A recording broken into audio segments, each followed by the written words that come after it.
अब हम पढ़ेंगे relationship between zeros and coefficients of a polynomial, यानी किसी भी पॉलिनोमियल के जीरोज और उसके कोफिशिएंट के बीच में क्या रिलेशन होता है इसके बारे में हम पढ़ेंगे। तो कोफिशिएंट क्या होता है? कोफिशिएंट किसी भी वेरिएबल की जो बगल वाला नंबर रहता है उसे हम कोफिशिएंट बोलते हैं। जैसे यहाँ पे हम कोई क्यूबिक पॉलिनोमियल लिए 2x cube minus 5x square minus 14x plus 8।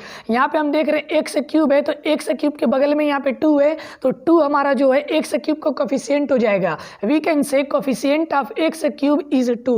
यहाँ पे coefficient of x square minus 5 है, कोफिशिएंट ऑफ एक्स जो है माइनस 14 है। सिमिलरली यहाँ पे हम 3x square plus 5x plus 2 ये हमारा क्वाड्रेटिक पॉलिनोमियल है। तो यहाँ पे हम देख रहे हैं 3 क्या है? कोफिशिएंट ऑफ एक्स स्क्वायर का कोफिशिएंट है, यहाँ पे x का कोफिशिएंट 5 है। तो किसी भी वेरिएबल के जो बगल वाले नंबर होते हैं उसे हम कोफिशिएंट बोलते हैं। तो किसी पॉलिनोमियल के जीरोज और उसके कोफिशिएंट में क्या रिलेशनशिप होता है उसे हमें पढ़ना है। तो यहाँ पे हम दो पॉलिनोमियल को देखेंगे, एक क्वाड्रेटिक पॉलिनोमियल को और एक क्यूबिक पॉलिनोमियल को। तो सबसे पहले हम क्वाड्रेटिक पॉलिनोमियल लिए। तो क्वाड्रेटिक पॉलिनोमियल क्या होता है? ऐसा पॉलिनोमियल जिसके मैक्सिमम पावर 2 होती है वो हमारा क्वाड्रेटिक पॉलिनोमियल होता है। तो कोई भी क्वाड्रेटिक पॉलिनोमियल इसी फॉर्म का होता है, ax square plus bx plus c।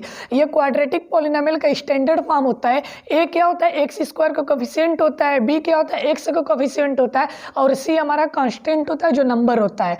अब यहाँ पे हम देखेंगे ये जो हमारा क्वाड्रेटिक पॉलिनोमियल है इसके 2 जीरोज होंगे, क्योंकि हम जानते हैं कि क्वाड्रेटिक पॉलिनोमियल के 2 जीरोज होते हैं, क्यूबिक पॉलिनोमियल के हमारे 3 जीरोज होते हैं और जो हमारा लीनियर जो रहता है जो पॉलिनोमियल होता है उसके 1 जीरोज रहते हैं। तो यहाँ पे क्वाड्रेटिक पॉलिनोमियल को हम देख रहे हैं तो इसके 2 जीरोज होंगे। तो इसके 2 जीरोज को हम लेट कर लिए, हमें पता नहीं है कौन कौन से होंगे। तो यहाँ पे हम लोग ले लेते हैं इसके 2 जीरोज को, alpha and beta. If alpha and beta are the zeros of the quadratic polynomial ax square plus bx plus c। अब यहाँ पे अल्फा और बीटा क्या होता है? ये ग्रीक लेटर है अल्फा और बीटा। तो ये चूंकि हमारा जो क्वाड्रेटिक पॉलिनोमियल है उसके 2 जीरोज होंगे तो उसके एक जीरो को हम अल्फा से इंडिकेट करते हैं और उसके सेकंड जीरो को हम बीटा से इंडिकेट करते हैं। तो अब यहाँ पे क्या होता है कि अगर ax square plus bx plus c कोई हमारा क्वाड्रेटिक पॉलिनोमियल है और इसके जीरोज अल्फा एंड बीटा है तो क्या रिलेशनशिप होगा इसके जीरोज में और इसके कोफिशिएंट में। अब यहाँ पे देख रहे हैं इस क्वाड्रेटिक पॉलिनोमियल का जो हमारा जीरोज अल्फा और बीटा है और इसके कोफिशिएंट क्या क्या है? a है, b है और c है। तो हमें यही रिलेशन निकालना है, यही रिलेशन हमें देखना है। क्या है? Relationship between zeros and coefficients of a polynomial. तो इस पॉलिनोमियल का हमारा जो जीरोज है अल्फा और बीटा है और कोफिशिएंट a b c है। तो हमें यही रिलेशन देखना है, alpha beta and a b c में क्या रिलेशन होता है। तो इसमें 2 रिलेशन होते हैं क्वाड्रेटिक पॉलिनोमियल में। कौन कौन से होते हैं? Sum of zeros is equal to minus b upon a and product of zeros is equal to c upon a। यहाँ पे सम ऑफ जीरोज, इसके 2 जीरोज है अल्फा एंड बीटा, तो alpha plus beta sum of zeros हो गया is equal to minus b upon a. ये हमारा formula होता है और इसको हम रिलेशन भी बोल सकते हैं, relation between zeros and coefficients of a quadratic polynomial. अब यहाँ पे माइनस बी अपॉन ए, बी क्या होता है? हमारा कोफिशिएंट ऑफ एक्स होता है और upon coefficient of x square. हम यहाँ पे देख रहे हैं बी क्या है? कोफिशिएंट ऑफ एक्स है और एक कोफिशिएंट ऑफ एक्स स्क्वायर है। So we can say that alpha plus beta is equal to minus b upon a. ये हमारा फार्मूला होता है और रिलेशन भी होता है। उस similarly product of zeros, alpha और बीटा क्या है? जीरोज है तो प्रोडक्ट ऑफ जीरोस क्या होता है? c अपॉन ए। c क्या होता है? क्वाड्रेटिक पॉलिनोमियल का जो कांस्टेंट नंबर रहता है वो c रहता है और a हमारा कोफिशिएंट ऑफ एक्स स्क्वायर होता है। Alpha into beta is equal to c upon a, that is product of zeros is equal to c upon a. तो ये ये बहुत ही इंपॉर्टेंट फार्मूला भी अक्सर इसका यूज भी होता है। अब इसको समझने के लिए हम एग्जाम्पल नहीं है, हम एग्जाम्पल है 3x square plus 5x plus 2। ये हमारा कोई क्वाड्रेटिक पॉलिनोमियल है क्योंकि इसके मैक्सिमम पावर 2 तो ये क्वाड्रेटिक पॉलिनोमियल हो गया। अब अगर इसके जीरोस तो हमें फाइंड नहीं है कि इसके जीरोस क्या क्या हैं, तो अगर इसका हम जीरोस ही हम निकालेंगे और उनको ऐड करेंगे अल्फा प्लस बीटा, तो ये फार्मूला हमारा क्या होता है? Alpha plus beta minus b upon a. Alpha plus beta is equal to minus b upon a. तो बी हमारा क्या होता है? कोफिशिएंट ऑफ एक्स जो होता है हमारा बी होता है। कोफिशिएंट ऑफ एक्स हम यहाँ पे देख रहे हैं बी है, तो बी की जगह यहाँ पे क्या है? 5 है, एक्स के बगल में 5 है, यहाँ पे बी है तो बी की जगह हमारा 5 है, मीन्स बी की वैल्यू 5 है तो हम बी की जगह 5 पुट कर देंगे, माइनस है यहाँ पे 5, फिर डिवाइडेड बाई ए है। यहाँ पे ए क्या होता है? Coefficient of x square. तो यहाँ पे एक्स स्क्वायर का कोफिशिएंट 3 है तो ए की जगह हम 3 पुट कर देंगे। तो alpha plus beta is equal to क्या है? Minus 5/3, means sum of zeros is equal to minus 5/3। अब अगर इस क्वाड्रेटिक इक्वेशन जो हमारा क्वाड्रेटिक पॉलिनोमियल है इसको हम सॉल्व करेंगे, मीन्स इसके जब हम जीरोस फाइंड करेंगे उन दोनों जीरोस को जब हम ऐड करेंगे तो माइनस 5/3 मिलेगा। तो यहाँ पे दोनों जीरोस को निकाले बिना, हम उसको निकाले नहीं, उसके निकाले बगैर हम दोनों जीरोस का एडिशन कैंसिल मीन्स उनका सम हम बता देंगे कि -5/3 होता है यूजिंग दिस फार्मूला। सिमिलरली अब प्रोडक्ट ऑफ जीरोज हम देखेंगे। Product of zeros means alpha into beta is equal to क्या होता है, सी अपान ए। सी हमारा क्या होता है, जो सिंगल नंबर रहता है, जो कांस्टेंट रहता है, वो हमारा सी रहता है। तो यहाँ पे कांस्टेंट कितना है, 2 है। सी की वैल्यू 2 है तो सी की जगह हम 2 पुट कर देंगे। और हमारा ए की जगह क्या है, 3 है, क्योंकि ए क्या होता है, कोफिशिएंट ऑफ एक्स स्क्वायर होता है। तो ए की जगह हम 3 पुट कर दिए तो alpha into beta is equal to 2/3। यानी हम कह सकते हैं कि इस क्वाड्रेटिक पॉलिनोमियल की जो जीरोज होंगे, चूंकि 2 जीरोज होंगे, क्योंकि क्वाड्रेटिक पॉलिनोमियल है तो दोनों जीरोज का जब हम मल्टीप्लाई करेंगे तो 2/3 आएगा।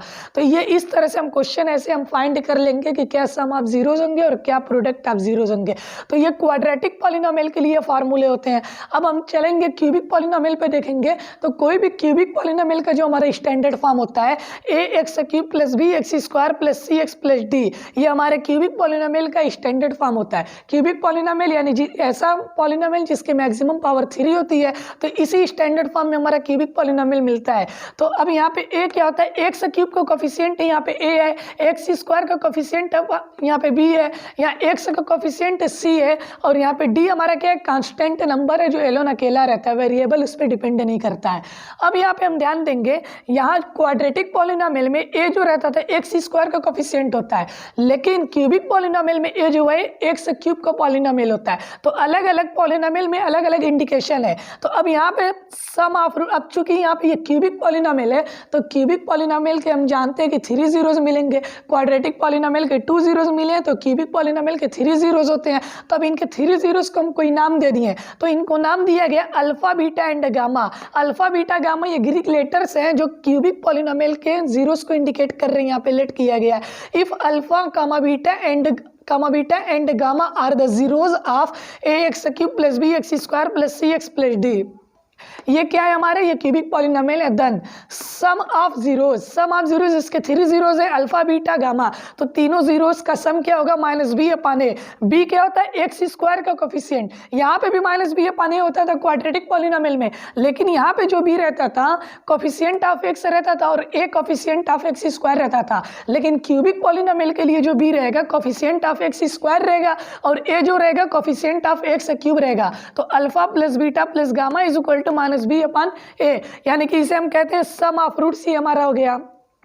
इसके बाद हम प्रोडक्ट देखेंगे। इसका प्रोडक्ट 2 टाइप से निकलेगा, एक तो दो जीरोस का प्रोडक्ट, जैसे यहाँ पे हमारे पास 3 जीरोस थे तो पहले 2 जीरोस का प्रोडक्ट करेंगे, फिर इन दोनों का प्रोडक्ट करेंगे, फिर इन दोनों का प्रोडक्ट करेंगे। तो इस तरह अल्फा, बीटा का किए, फिर बीटा, गामा का, गामा, अल्फा का, फिर इन तीनों को ऐड कर देंगे, यानी alpha, beta + beta, gamma + gamma alpha is equal to c/a, यानी दो का प्रोडक्ट करके sum is equal to c/a। C हमारा क्या होता है, यहाँ पे c तो हमारा कांस्टेंट होता था, लेकिन यहाँ पे जो c होगा कोफिशिएंट ऑफ x जो होता है c होता है फॉर क्यूबिक पॉलिनोमियल, और a हमारा कोफिशिएंट ऑफ x क्यूब होता है। तो alpha, beta + beta, gamma + gamma alpha is equal to c/a। इसको हम ये भी बोलते हैं sum of the product of zeros taken 2 at a time, यानी कि एक टाइम पर 2 का प्रोडक्ट लेना, यहाँ पे फिर उसका सम करना, c/a ये होता है। अब उसके बाद हम प्रोडक्ट ऑफ द जीरोज देखेंगे। हमारे पास 3 जीरोज थे, इसके क्यूबिक पॉलिनोमियल है, तो तीनों जीरोज का प्रोडक्ट करने पे क्या आएगा, तो alpha into beta into gamma is equal to -d/a, ये फार्मूला होता है। d क्या होता है, कांस्टेंट टर्म होता है।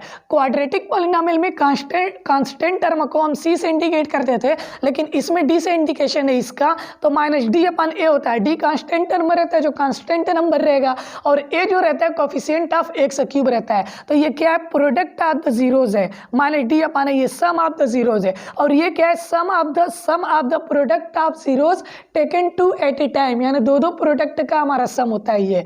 अब इसको समझने के लिए मैं एक एग्जांपल ली है, 2x³ - 5x² - 14x + 8, ये हमारा क्या है, क्यूबिक पॉलिनोमियल है, क्योंकि ये पॉलिनोमियल की मैक्सिमम पावर 3 है, तो ये क्यूबिक पॉलिनोमियल हो गया। अब जब ये क्यूबिक पॉलिनोमियल है तो इसके 3 जीरोज होंगे, तो इसके 3 जीरोज अगर हम अल्फा, बीटा, गामा लिए हैं, तो alpha + beta + gamma means sum of the zeros.